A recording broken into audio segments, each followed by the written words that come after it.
My first joke.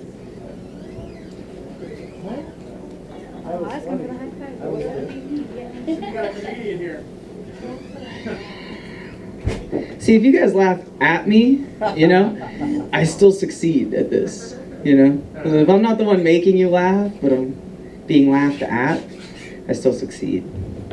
That's the greatest thing about stand-up comedy. People are always like, I'd be so afraid to do that. I'd be like, why? You can't fail. They just laugh at you, not with you. That's still success somehow, I don't know. Okay, anyway, so it always starts out with, as a wise gay man once told me, relationships, relationships, relationships, relationships. And if you don't get that joke now, you will someday. And if you don't, you'll just be sad and alone. So my buddy, his name's Kyle, you guys might know him because he just played up here. He did a great job. Gessler does a good job.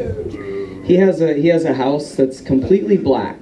The interior is painted black, the walls black, the ceiling's black. This isn't a joke. It's all very real. This is the black hole. It's the black hole residence. There's no lights. There's you guys aren't laughing. There's 1.5 watt light bulbs everywhere except for the refrigerator, and there's black lights. This is not a joke, so I guess it's good you're not laughing. It's pretty cool. It's a cool place. It's called the Black Hole Residence. That is what it is.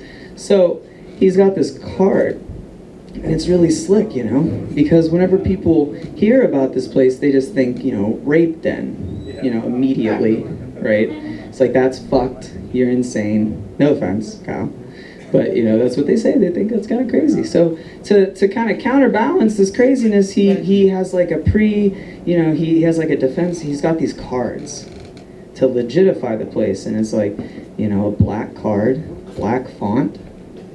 Okay, it's matte black on flat black. I don't know if you guys know anything about that. But you can see it at a glare. It says Black Hole Residence. It's very nice, And I was thinking of Kyle, because Kyle and I, we talk about women a lot. Not a lot, but we talk about, when we do, we get to the bottom of it, And I said to Kyle, I said, I like what you're doing with this, because it's cool, People don't think you're trying to rape them. That's nice. They're like, oh, this is nice. But, you got this. But I said, hey, that's kind of like fishing, man. Like, you're just kind of, you got this nice lure, you got a nice little bobber, you're throwing it out, see what comes back.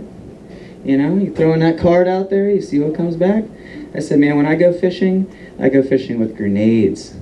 I get their number and I blow it up. I blow it right the fuck up. Everything else is garbage. I just blow it up.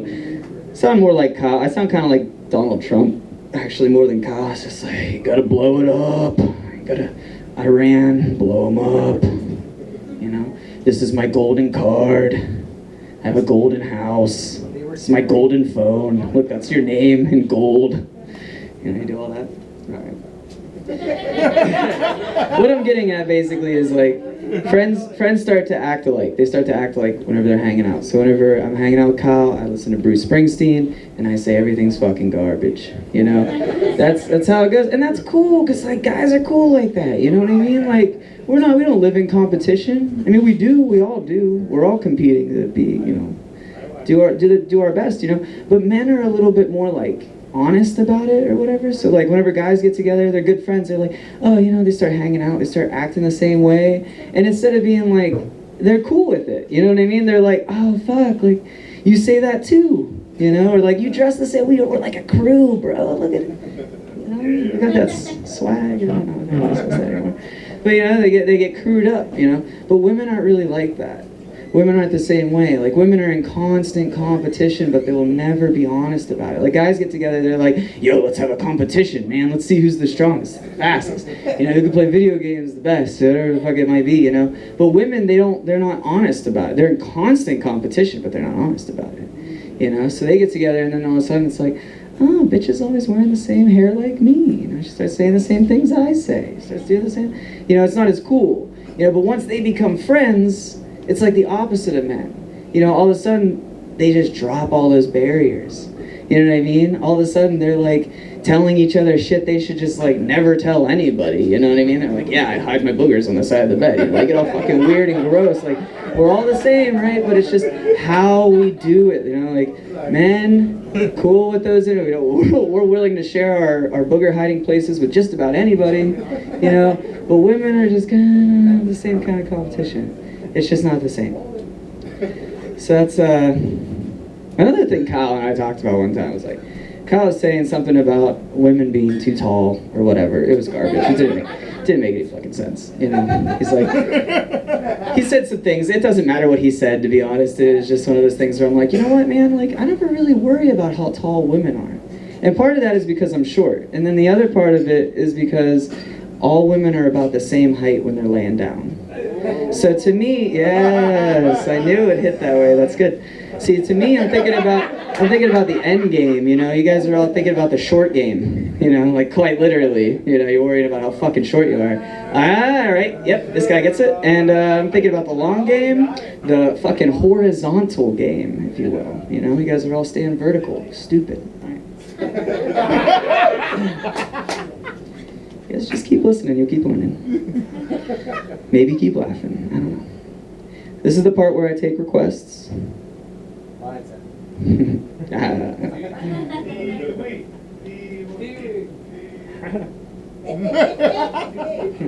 What's wrong with this picture? It's me without my bike, you know. All right. That's from Pee-wee's Big Adventure. All right, so I guess it's time for some sexy pizza tales. If you guys don't have any requests, you may ask yourself what sexy pizza tales means. I don't know. Basically, there's been some moments in my life where sexy things have happened with pizza. Wow. Yeah, it's not something I'm proud of, but it's definitely something I want to repeat. So, all right, one time, and this is always everyone's favorite, I was working at a porn shop in Seattle, and upstairs they had pizza at the strip club, which is kind of strange, but you know, people gotta eat. They got pizza for everybody. And I work for the same company, so I figure, hey, that's pizza for me. I go upstairs, I can I have pizza? Yeah, of course, have some pizza.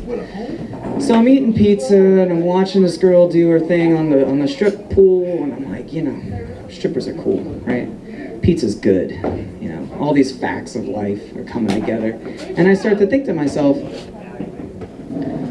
what if I got a lap dance and pizza? Like, that's about as far as it got, you know, and I'm thinking, I gotta work this out. So I say to one of the people working, I say, who's one of the new girls? I need one of the new girls for this, because like, most of the girls at the shop, they know who I'm at, they know who I am, I work downstairs, they see me, you know, whatever. So this won't work if I ask any of the other girls. I need a new girl, I need fresh meat. Whoa. Yeah, and so I was just making sure you're paying attention. And so I ask who the new girl is, and it's that chick over there. That's good for me, you know. And I go up and I say, hey, I have a kind of a weird, I want to get a lap dance. And she, oh yeah, come on this way. I said, wait, hold on, I have a question. I was wondering if you would eat a slice of pizza while I got the dance. And she said, yeah, no problem. Well, you can eat as much pizza as you want. And for some reason, I was just like, no. No. You are going to eat the pizza, not me. And she's like, oh, well, that's fine. And I said, okay, great. What kind of pizza do you like? You know?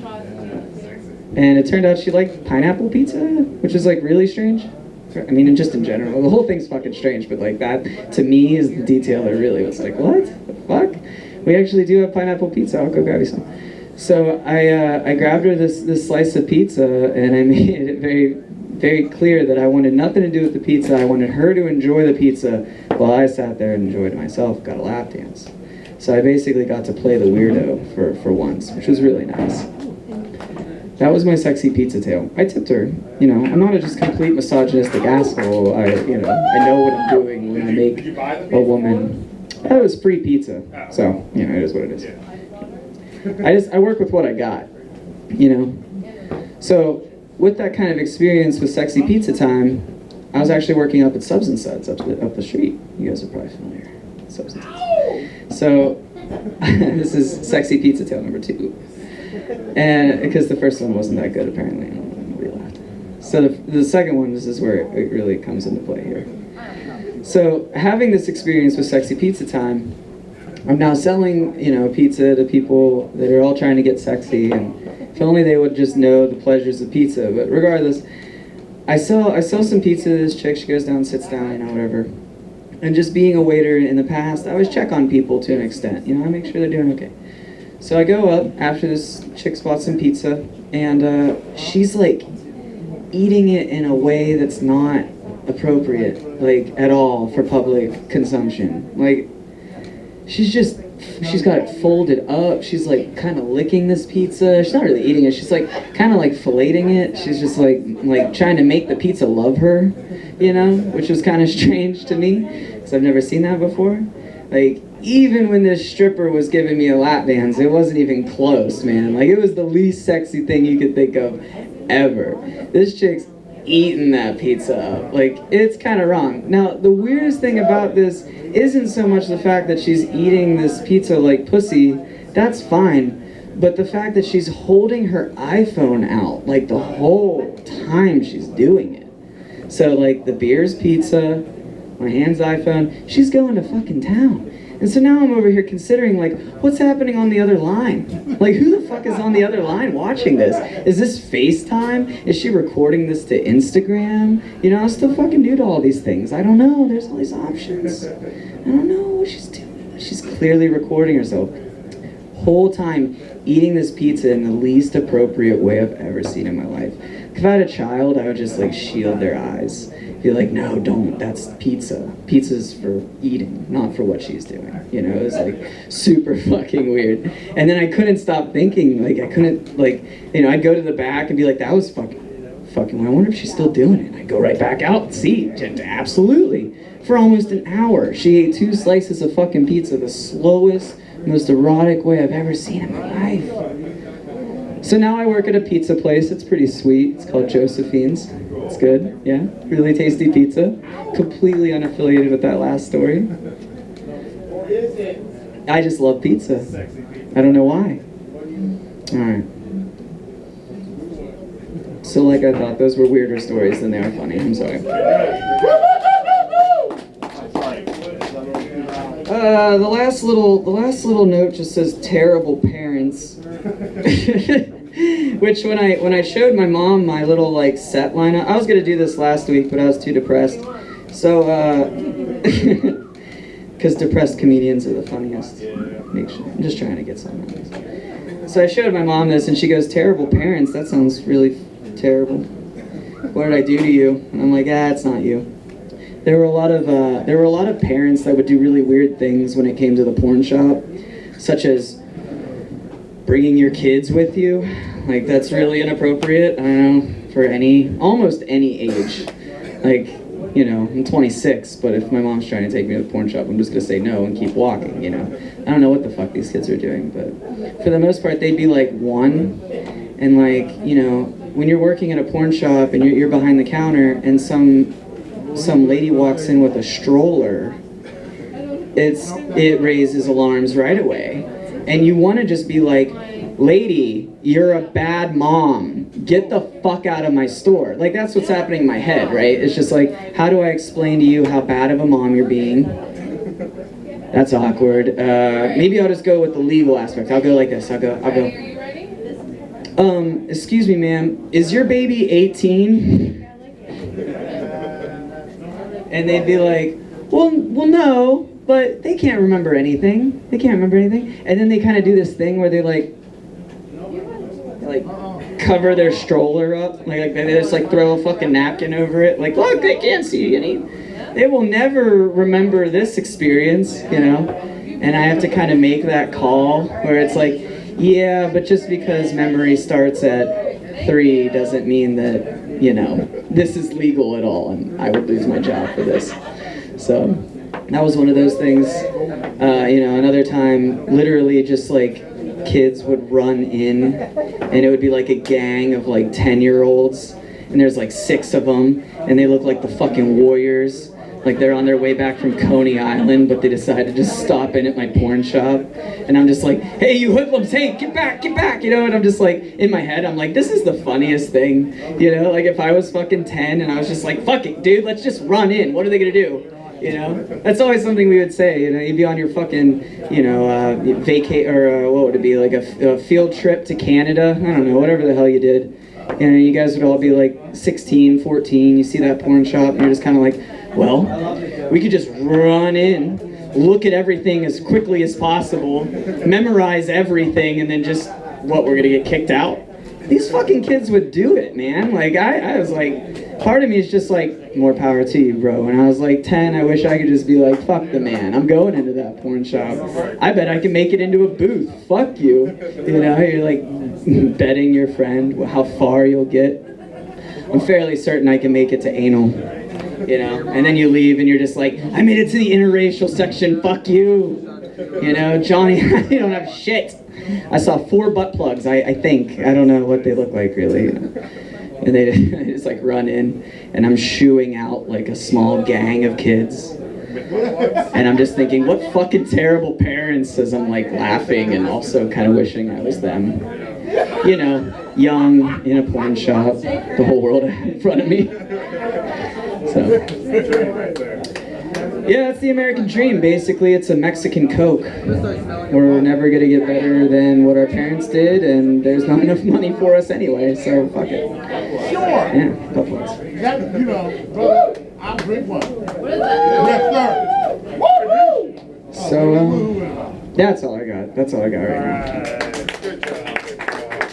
Glad I can make you laugh. Have a good one. Thank you, JB. Who's next?